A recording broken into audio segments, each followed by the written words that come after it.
Hi పిల్లలు, మనం ఒక కథ చెప్పుకుందామా? అనగనగా ఒక అడవిలో ఒక కాకి ఉండేది. అయితే అది సమ్మర్ టైం అన్నమాట. అయితే కాకికి చాలా దాహం వేస్తుంది. బయటికి వెళ్తే ఏమో ఎండ, ఏం చేద్దామని ఆలోచించింది. అనుకుని ఇక్కడే ఉంటే ఇలానే అయిపోతుంది, దాహం వేస్తుంది, అమ్మో తాగకపోతే చచ్చేటట్టున్నాను అనుకుని సర్లే ఊర్లోకి వెళ్ళి చూద్దాం, ఏమైనా వాటర్ దొరుకుతుందేమో అనుకుని ఎగురుతూ వెళ్తూ ఉంది. ఎంత దూరం చూసినా సమ్మర్ కదా, కాలువల్లోని వాటర్ లేవు, ఎక్కడ చూసినా వాటర్ దొరకట్లేదు. చిన్న చిన్న ట్యాప్స్ దగ్గర కూడా డ్రాప్స్ తాగుతూ ఉంటాయి కాకులు అప్పుడప్పుడు, అక్కడ చూసినా కూడా వాటర్ దొరకట్లేదు. అలా ఎగురుతూనే ఉంది. ఎగురుతూ ఉంటే అప్పుడు ఒక ఇంటి దగ్గర దానికి ఒక పాట్ కనిపిస్తే అమ్మయ్య, ఇందులో వాటర్ ఉందో లేదో చూద్దాం అనుకుని ఆ పాట్ దగ్గరికి వెళ్ళేసరికి ఎక్కడో లోపలికి ఉన్నాయి లోపల వాటర్.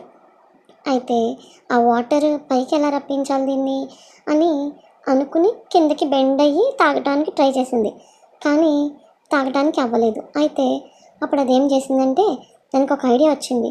రాళ్ళు వేస్తే ఏమైనా పైకి రావచ్చంటావా అనుకుంది. వెళ్ళి రాళ్ళని తీసుకొచ్చి ఒక్కొక్క రాడు పాట్లో వేయటం మొదలుపెట్టింది. అలా వేస్తూ లైట్గా వాటర్ పైకి వస్తూ ఉన్నాయి.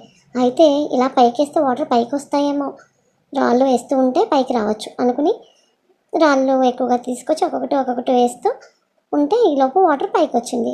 ఫుల్గా పట్ట నిండా తాగేసి వెళ్ళిపోయింది. చూసారా పిల్లలు, ఎప్పుడైనా సరే ఎగ్జామ్స్లో అయినా ఎక్కడైనా సరే మీరు క్లెవర్గా థింక్ చేశారంటే మీ సొల్యూషన్ అనేది మీకే దొరుకుతుంది. ఓకేనా పిల్లలు?